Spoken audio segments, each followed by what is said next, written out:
how did we feel about that one then? It was okay, wasn't it? Round 6 of ABB Formula E Season 5 took place this morning in Sanya, China, a brand new venue for the championship. We've been to China before, but not Sanya, and as you're going to see in a moment, what a beautiful place to hold a Formula E race.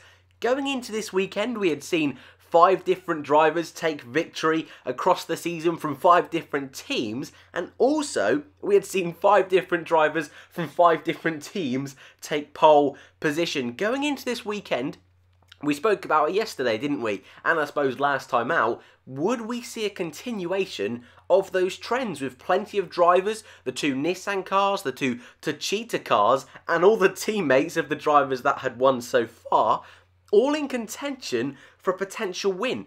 And we were thinking, well, it's going to get to a point where this streak is going to have to come to an end realistically. But practice, some of the teams that we didn't expect to do particularly well this weekend really kicked it out the blocks. Nissan, Techeetah and BMW initially looked the team to beat. And over the course of the season so far, we've mentioned Nissan a few times, and especially at the beginning of the year, they really didn't seem all that strong, but the past couple of E-prix, oh blimey, they have been the team to beat in my eyes, so much so that yesterday in my preview and build up to the race, I said that they are, in my eyes, the best car on the grid.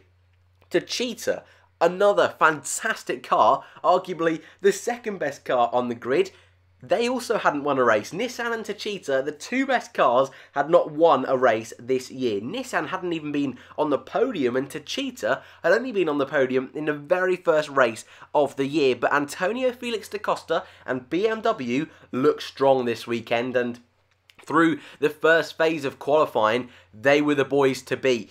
Looked like Nissan might be in with a chance, but BMW really looked like they were going to be the team that had the best efficiency that we've seen all year, and they looked the team that could do the distance over the race. And with temperatures boiling up, it seemed to be a race that was going to be focused on energy management. But as we saw in the race, that we'll talk about that a little bit later on, we had a red flag halfway through the race, which cooled things down a little bit. We saw a safety car period as well, which also helped them recover and store a little bit more energy, which gave them a little bit more breathing room to play around with in the race. However, BMW did not get pole position, a slight mistake from Antonio Felix da Costa, put him 3rd on the grid. Jean-Eric Vergne, I was going to say a redeeming drive in qualifying, but I suppose his first clean run for quite some time in qualifying. He got P2, but we saw another new driver take pole position. That's now Bird, Vandoorne, and now Rowland. All rookies taking pole position this season, and it continues the trend that every single race this year we've had a different guy on pole. But Nissan, despite not winning the race or being on the podium, are now the only team to have more than one pole position, really proving that on 1 lap pace they can be the team to beat. Vergne, he was another one for me that I was just starting to think he's got to put it together eventually. And again, yesterday we spoke how in my predictions, I thought he would be up on the podium. Rowland as well, I also mentioned. I felt he would be in front of Sebastian Buemi again this weekend. The sort of dynamic within that team is really shifting towards Rowland at the moment, which, of course, he's going to be thrilled about getting the better of world champion, Formula E Season 2 champion, Sebastian Buemi. However, Buemi himself, after qualifying in 6th, hitting the wall in Super Pole, he would have had a really good chance for pole position, I believe. Hit the wall, ultimately had a penalty, similar to Lucas de Grassi back in Santiago, Chile. Didn't cool the brakes down enough on his coming in lap or whenever it was. We haven't had quite clarification on when it was, but didn't brake regulations. He messed them up, basically, is to put him in the simplest way. Sent to the pit lane to start the race. So that almost, I was going to say screwed him over, but we'll see later on, a really good recovery drive from Sebastian Buemi. But we get underway eventually after the start lights have a little bit of a malfunction, catches out a couple of drivers. Pascal Vergne in particular lost about 3 or 4 spaces, but was able to get around the outside of a couple back into turn 1. So it wasn't major damage for him, but Rowland continued his lead. Vergne was in P2, Da Costa in P3. A very uneventful race, I would say. Don't get me wrong, I thoroughly enjoyed this race, mainly because what I look for in a race, and we're all very different, aren't we? Let's be honest, I'm sure you watching this video is very different to someone else watching this video and what they like. I love tension in a race. That's it for me. I don't need to see flashy overtakes. I don't really need to see big smashes, although you all know I love a big smash, which we did see a couple of big smashes this race. But for me, just that tension that we had this lead pack of 6 drivers and only one of them had won a race so far this year. We had Rowland leading from Jean-Eric Vergne, then Da Costa. Da Costa was the only race winner so far in that pack. We then had Daniel Apps, Andre Lotterer and Alexander Sims. Championship contender Jerome D'Ambrosio. That still surprises me I'm saying that, considering he's almost been nowhere since his win back in Marrakesh round 2. However, he had an okay qualifying, starting down in P8, Vergne behind him in P9. He was very much a ghost this weekend, but so was Sam Bird, qualifying all the way back in 16th, the championship leader, out on lap 1, making contact with Stoffel Vandoorne and Jose Maria Lopez. Those 3 ultimately, because of that incident, out on the spot. And the commentators were very quick to blame it on Vandoorne, but Bird himself went into the back of Lopez, and Vandoorne obviously, I feel, didn't expect Bird to suddenly stop, and concertina affected almost into the back of him. But it was a very clumsy move from Bird and Vandoorne, in my opinion. Bird, considering how well he's done already this season in starting far back and working his way back through the field, I was surprised, but he's still up there in the championship. But it's points lost for Bird today. Halfway through the race was spiced up just a little bit with a red flag, courtesy of Alexander Sims. Sim went a little bit wide. Lotterer went for a move, squeezed him into the wall. Fair play, I think. Well, as fair play as it can be. I feel it was a racing incident, but he didn't give him any room at all for mistake. Lost the rear end a little bit, did Sims, smacked the rear end into the wall. His race was over, and considering he was having a strong race, he would have been disappointed. And by this point as well, Jean-Eric Vergne had taken a pretty commanding lead, and we saw a red flag. The red flag finished.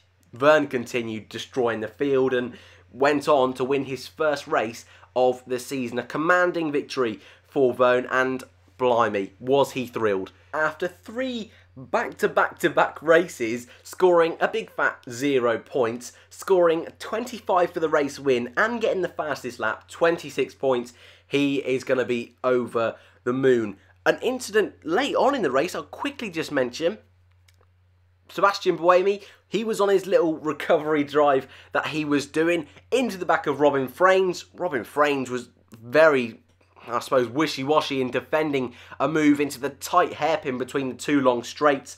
Fraines then couldn't slow it down and then smacked into the back of Lucas Di Grassi. Those 2 out on the spot instantaneously. The race came to a natural end. A full course yellow came out, and Vergne very comfortably wasn't really under much threat from Ollie Rowland, but he did take 2nd place, his first and Nissan's first Formula E podium. They're going to be thrilled. They've really needed this boost. And for Rowland as well, he's now overtaken Buemi in the standings. 3rd place was Antonio Felix da Costa, and he, after another solid performance, takes the lead of the Drivers' Championships once again. The rest of the order, in 4th was Andre Lotterer. A bit of a redemption drive for Andre, considering what happened last time out. In 5th place, we had Daniel Apps continuing his point-scoring streak. One of only 2 drivers who scored points in every single race. Then came the 2 Mahindras, D'Ambrosio and Vergne. They were nowhere pretty much all race. A difficult track for the Mahindra car, so I think to get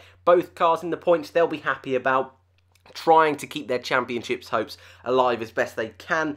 Buemi, 8th place, a really strong drive getting back through the field for Buemi, as well as Mitch Evans, who started down in 20th place, ending 9th. He did run into the back of Tom Dillman halfway through the race. It wasn't the cleanest race from Evans, but he is the other driver. So is Daniel Apps, the 2 that have scored in every single race this year, which for Mitch Evans, I like Mitch Evans, he is one of my favourite drivers, and I don't want to sound too biased, but considering how awful that Jaguar has been this year, not at one single race has he really looked like he could be on the podium, and yet he scored in every single race. Consistency is key in Formula E, and both Abt and Evans are sort of keeping themselves in the loop. All it needs is one carnage race. Evans could get one fluky win here, there, and he could be right in championship contention in a season where he shouldn't be. Same with Daniel Abt. So those two doing a really good job. And then our final point of the day was Felipe Massa. A very difficult weekend for Venturi, slipping back to where we've seen them most of the season apart from the last two races. So no big surprise there. But my driver of the day goes to Jean-Eric Vergne. I almost gave it to Buemi, a really strong drive through the field. However, I have mentioned that I think he has had and does have the best car on the grid. Vergne was just in a league of his own this weekend, I believe. No mistakes whatsoever. Like I said, I don't think that Techeetah was the best car this weekend. I think both the Nissan and the BMW were better, but Vergne just coasted home almost. And when he took the lead from Rowland, the move he made on Rowland as well for the lead was a beautiful piece of work. I just think, for me, Vergne edges it. But obviously, I will be doing the Formula E Zone podcast this coming week, talking to Jack and I imagine Tobias. I think Tobias is back on, so we'll be discussing in more detail everything that went on in this race, as well as drivers of the day. This is your championship. Da Costa leads by 1 point over D'Ambrosio. Vergne now moves into third place, joint with Sam Bird on 54 points. But once again, we go into the next race, Rome, where 11 drivers could take the lead in the championship. Formula E is still proving to be a pretty mega series, isn't it? And I hope you can join me next time for the Rome E-prix. Thank you for watching, and I'll see you in the next one.